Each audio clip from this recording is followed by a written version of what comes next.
ओम ह्रीं अरहं णमो जिनाणं णमोणाणगुरुणं णमो विद्यासायरम। Page number 172। 172।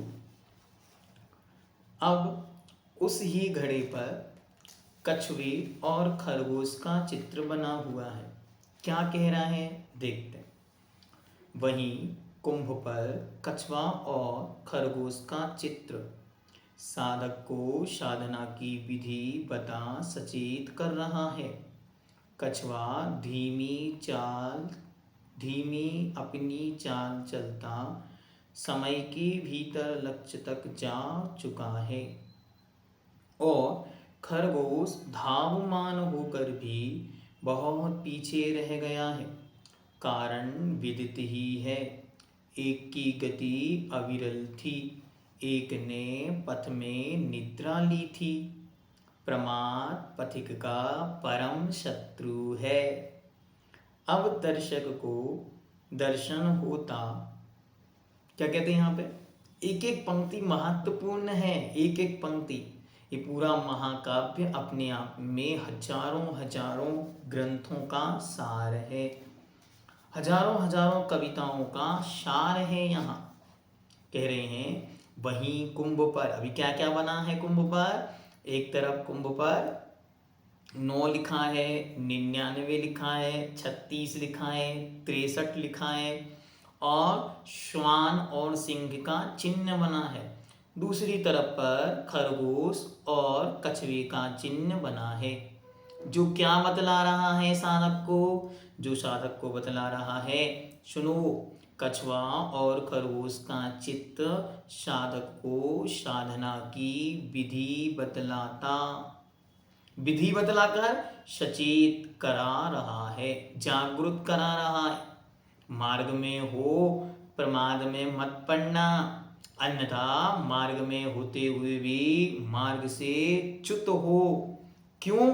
क्योंकि कभी भी मार्ग की पूर्णता स्वरूप फल की प्राप्ति संभव नहीं। कैसे? तो आपने कहानी बहुत अच्छी तरह सुनी हुई। क्या है कहानी?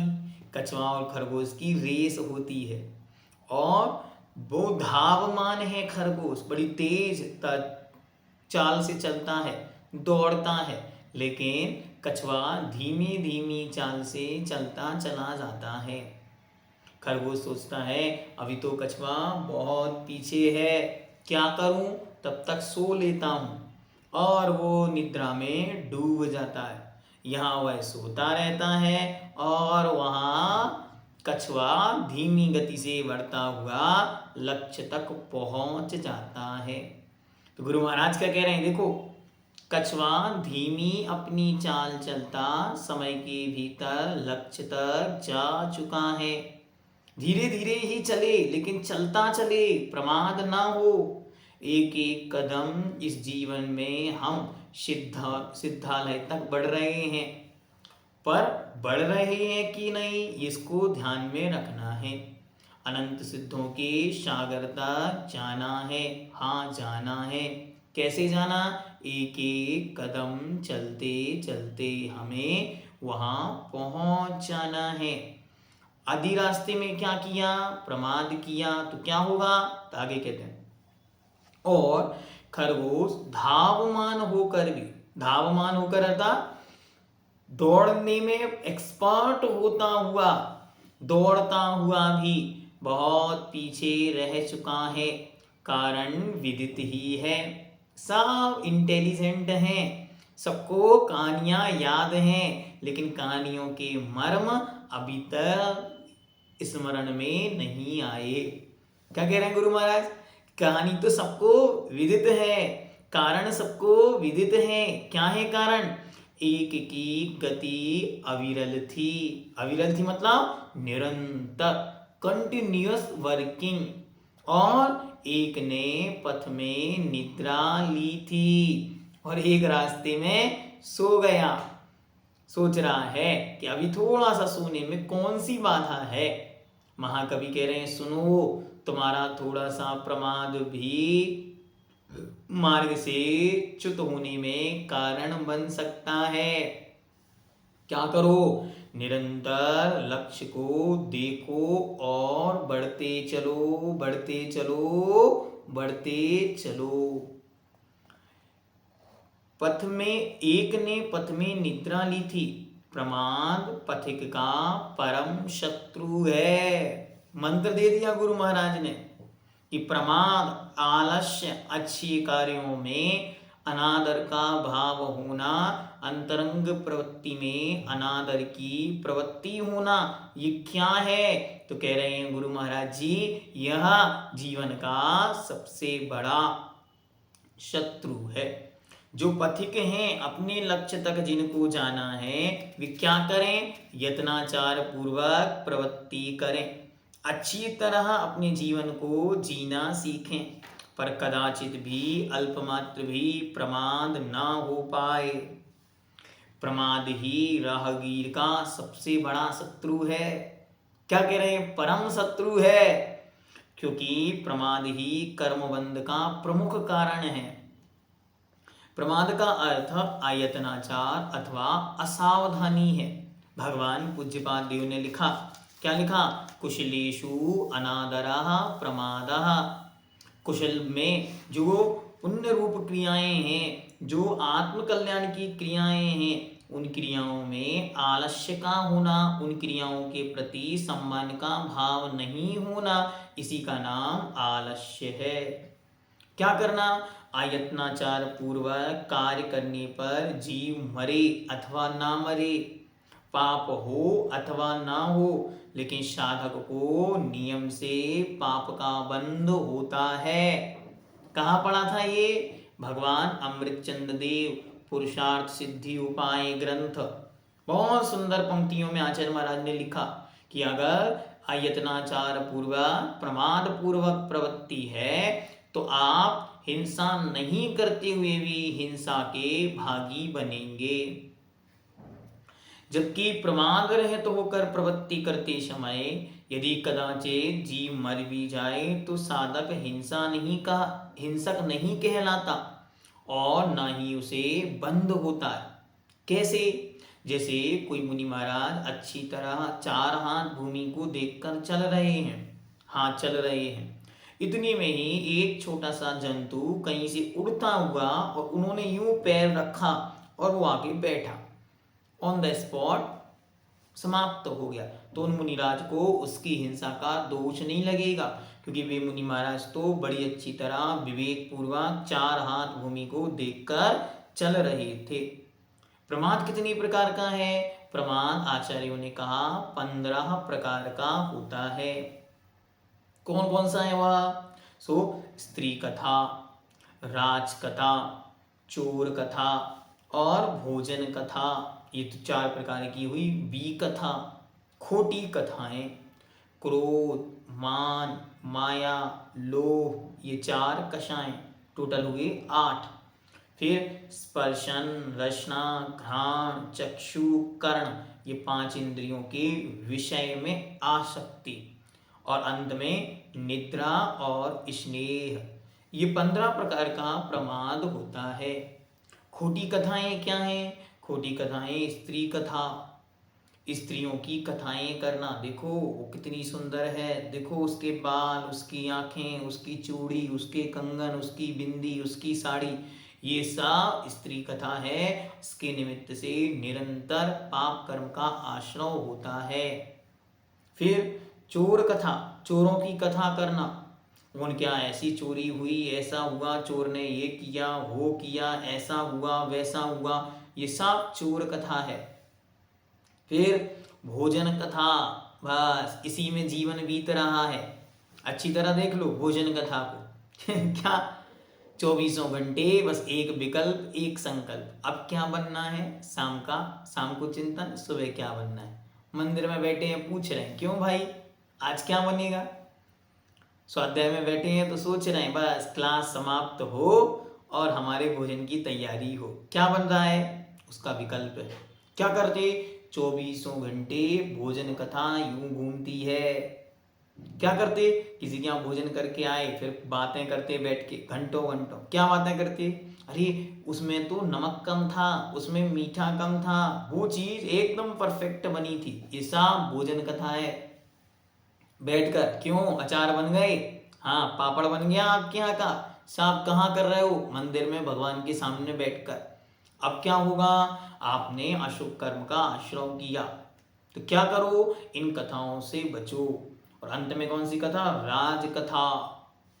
राजसत्ताओं की, राजनीति की, राजतंत्र की, अध्यक्ष, उपाध्यक्ष, मंत्री, कमेटी, संतरी, प्रधानमंत्री, राष्ट्रपति, इनकी कथाएं करना। अब क्या करो, अपने अपने एक ग्रुप बना लो और उस ग्रुप में राजनीति करो। तो राजनीति से क्या होगा, राजनीति की कथा चलती रहेगी, क्योंकि अब संसार तो बढ़ाना है ना। अब संसार कम करना हो तो धर्म ध्यान करे, अब संसार बढ़ाना है तो क्या करे, यहाँ वहां से एन केन प्रकारेण जोड़ जोड़ के और अपना संसार बढ़ाता है। तो क्या करो, संसार को यदि बढ़ाने की चाहत मन में नहीं है तो अच्छी तरह प्रमाद से बचने का पुरुषार्थ करो। निद्रा के विषय में क्या कह रहे हैं, निद्रा का अपना समय है, उस समय का अतिरेक मत करो और दिन में सोने से बचो।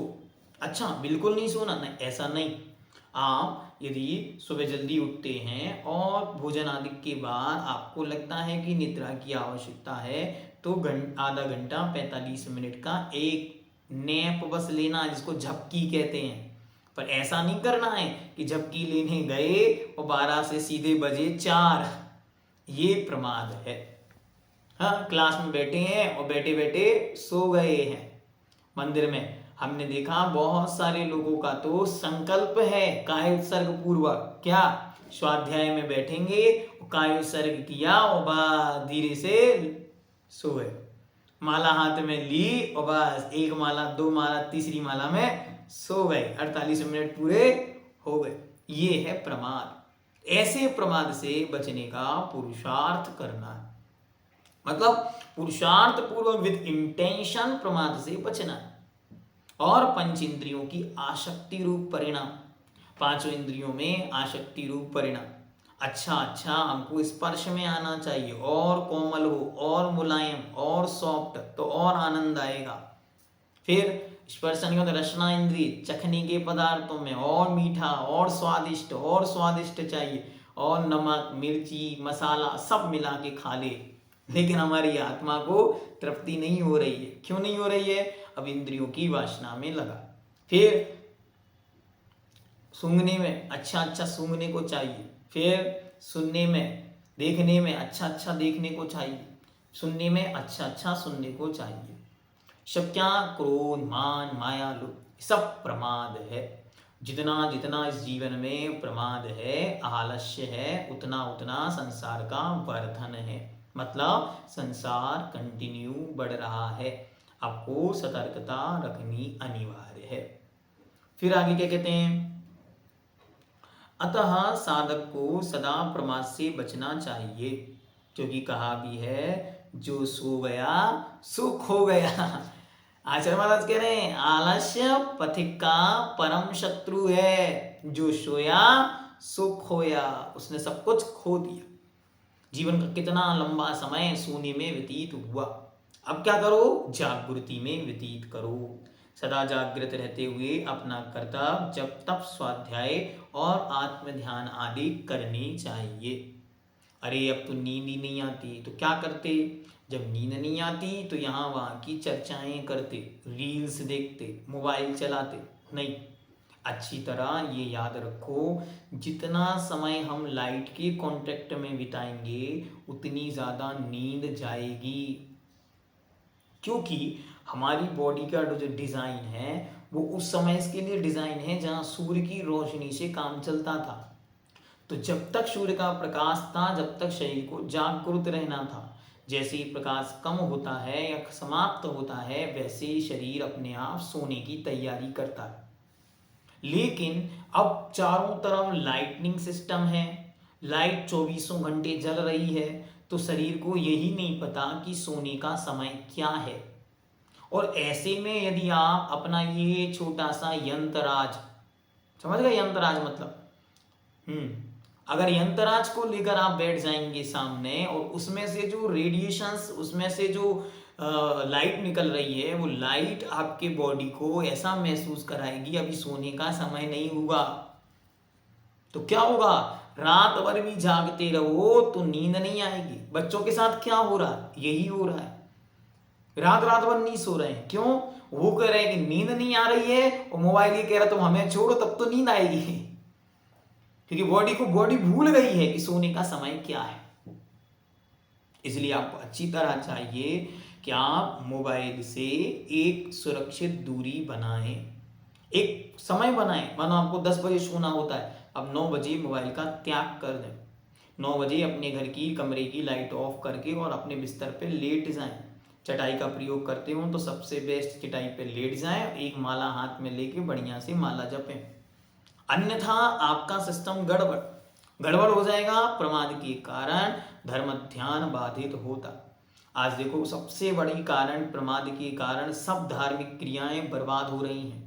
क्यों, लोग देर रात तक जागते हैं, फिर सुबह नहीं उठते, और सुबह नहीं उठते तो क्या होता, मंदिर हो नहीं जा पा रहे हैं, अभिषेक पूजन कुछ भी बोल दो एक उत्तर, हमारे यहाँ देर से सोते हैं। अरे देर से सोते हैं तो क्या करें, कौन सा नोबेल पुरस्कार दिया जाए भैया इन लोगों को। अभी हमें परम पूज्य मुनि श्री अतुल सागर जी महाराज के चरणों में गया तो महाराज जी ने प्रवचन दिया सबको। तो प्रवचन में महाराज जी बोले आप सबको एक नियम लेना। बड़ा आश्चर्यजनक नियम था, मैं तो सुन के दंग रह गया। मैंने कहा महाराज ये क्या नियम है। महाराज बोले आप सबको नियम है कि आप सब 7 बजे के बाद नहीं सोएंगे। इतना नियम तो कर लेंगे। अरे ये कैसा नियम है। हाँ, आज स्थिति क्या हो गई है, सब व्यक्ति रात में देर तक जागते हैं और सुबह में देर तक सोते हैं, और देर में सोने के कारण सारी धर्म क्रियाएं बाधित हैं। धर्म की कोई क्रिया करने में सक्रियता नहीं रही। अब बहू बेटियों को आप बोल के देखो तो वो कहते हैं कि हम उठ ही नहीं पाते तो करें क्या।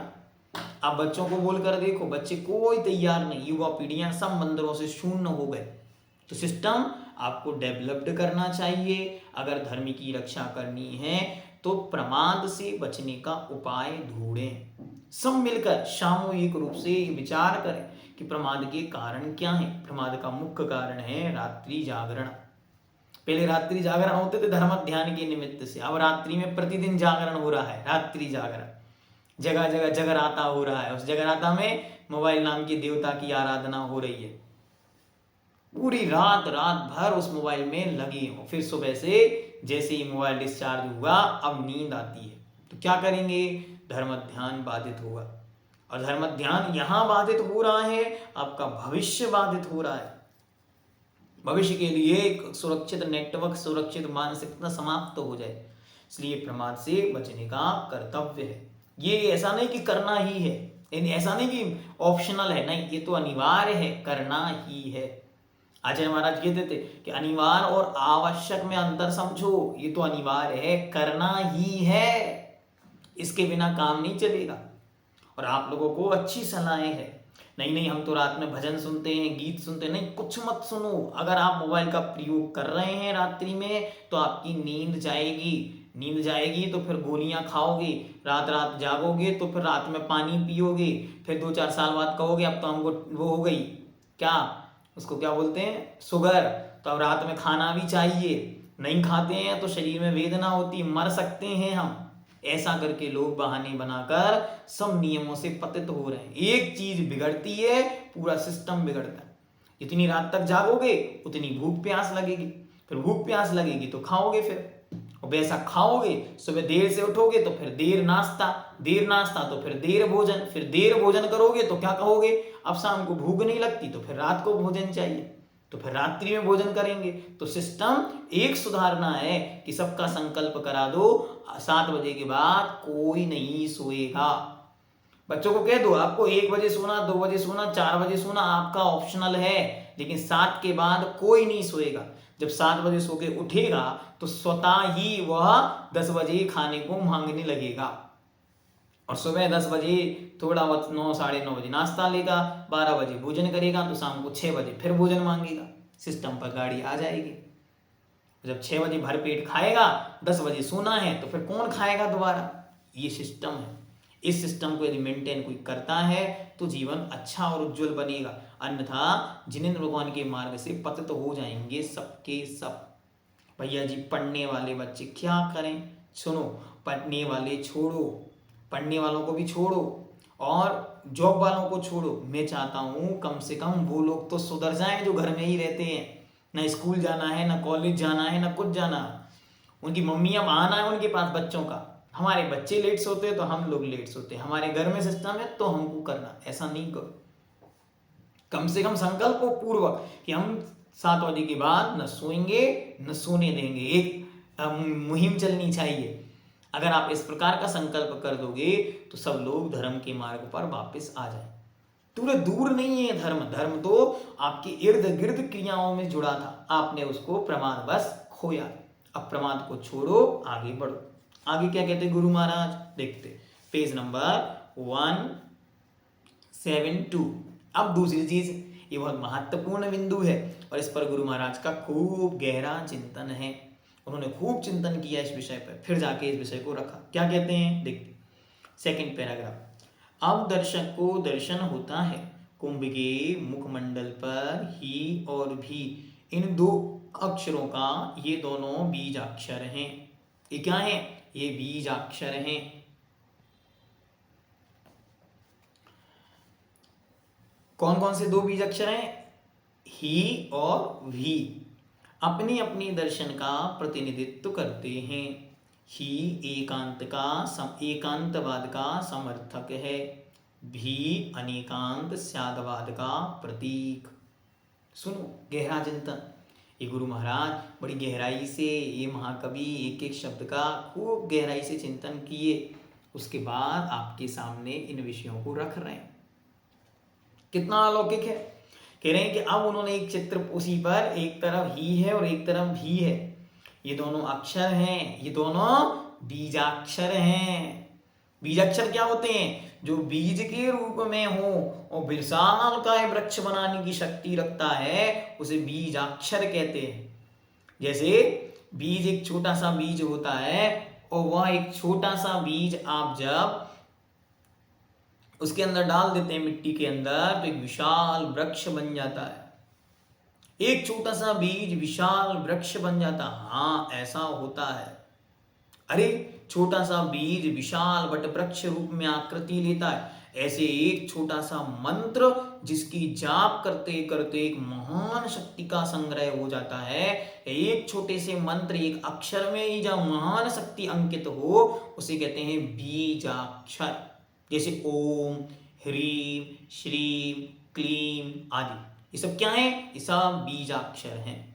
इनका रोज जाप करो, ध्यान करो, आराधना करो। अगर आपको अपने जीवन में उज्ज्वलता लानी है तो सबसे अच्छा क्या करो? ओम, इसका जाप करो।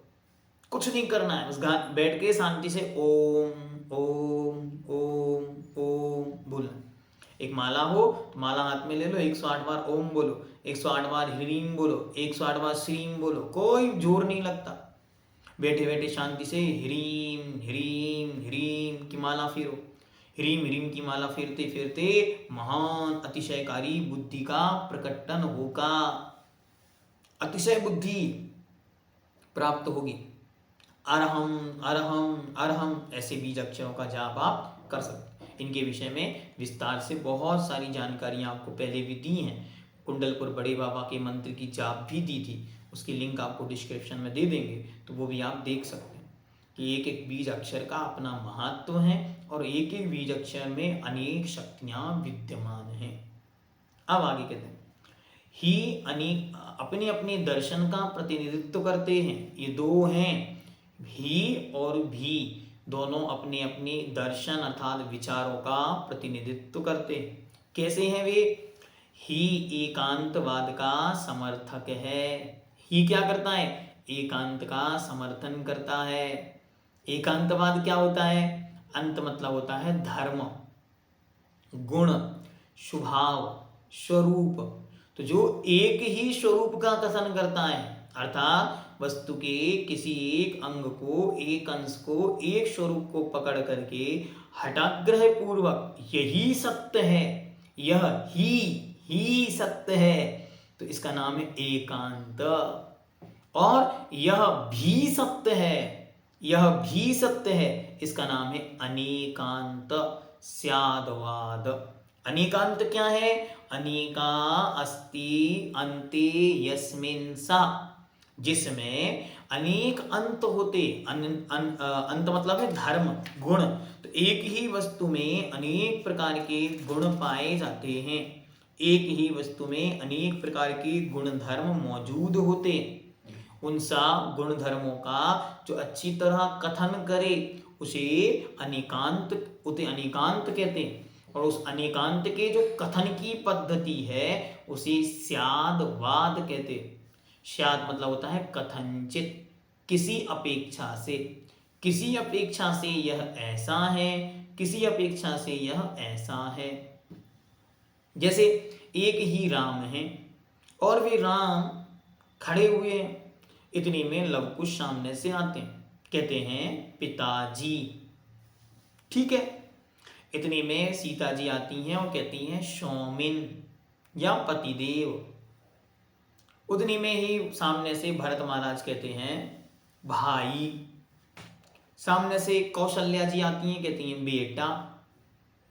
तो लव कुश रोने लगते हैं, अरे मेरे पापा को बेटा क्यों बोला?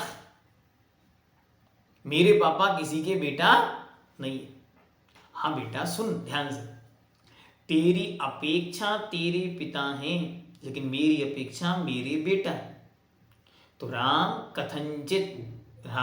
कथंचित सीता की अपेक्षा पति हैं, राम कथंचित लव कुश की अपेक्षा पिता हैं, राम कथंचित सीता की कौशल्या की अपेक्षा बेटा है। तो लड़ाई समाप्त। लेकिन यदि वो कहे नहीं नहीं ये तो मेरे पिता हैं, बस पिता हैं और कोई नहीं, तो वहां पर विवाद बन जाएगा। तो ही पर अड़ना नहीं, भी की ओर चलना है, ही से भी की ओर। विश्व शांति का योग, ये गुरु महाराज का मंत्र है। एक दोहा उन्होंने लिखा है कि ही से भी की ओर बढ़े, इस जग के सब लोग, इसमें ही तो छिपा है विश्व शांति का योग। ऐसा उन्होंने एक दोहा लिखा हुआ है। आगे, हम ही सब कुछ हैं यूं कहता है ही सदा, तुम तो तुच्छ कुछ भी नहीं, कुछ नहीं हो। और भी का कहना है कि हम भी हैं तुम भी हो सब कुछ। देखो कितना सुंदर उत्तर है कि हम ही सब कुछ हैं यूं कहता है ही सदा, तुम तो कुछ नहीं तुच्छ हो। लेकिन भी क्या कहता है? भी कहता है हम भी हैं तुम भी हो सब कुछ, हम भी हैं तुम भी हो सब कुछ। सब्बे शुद्धाहु शुद्ध नया, यहां सब कुछ शुद्ध है। तो फिर क्या करो? दूसरे का भी सम्मान करो, दूसरे को भी कुछ मानो।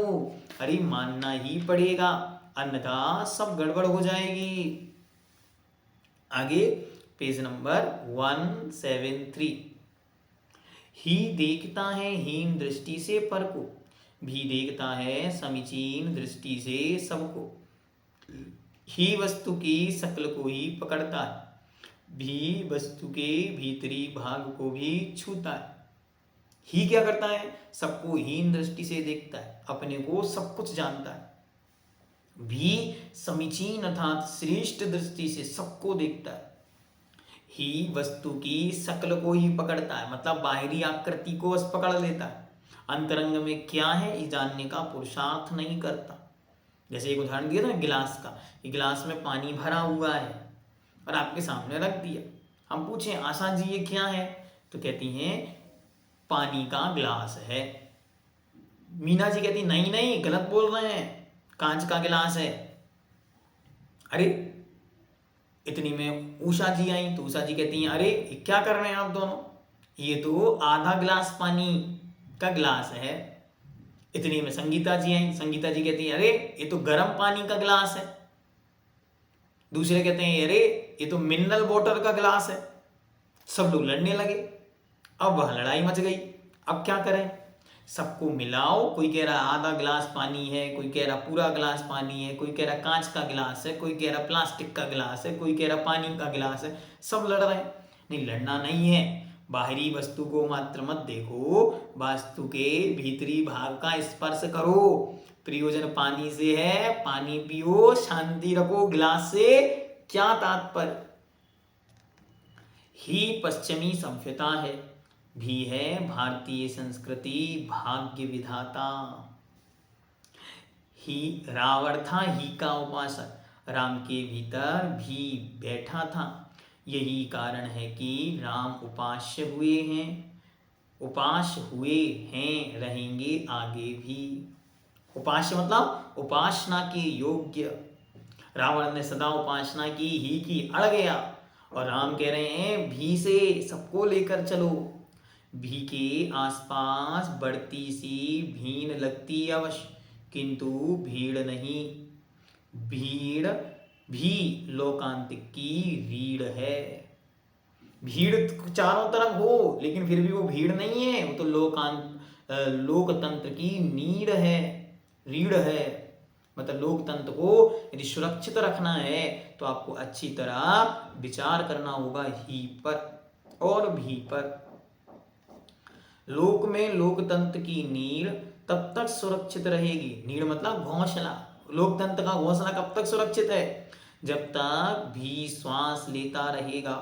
भी से स्वच्छंदता मदंधता मिटती है। स्वतंत्रता के स्वप्न साकार होते हैं। सदविचार सदाचार के बीच भी में है, ही में नहीं।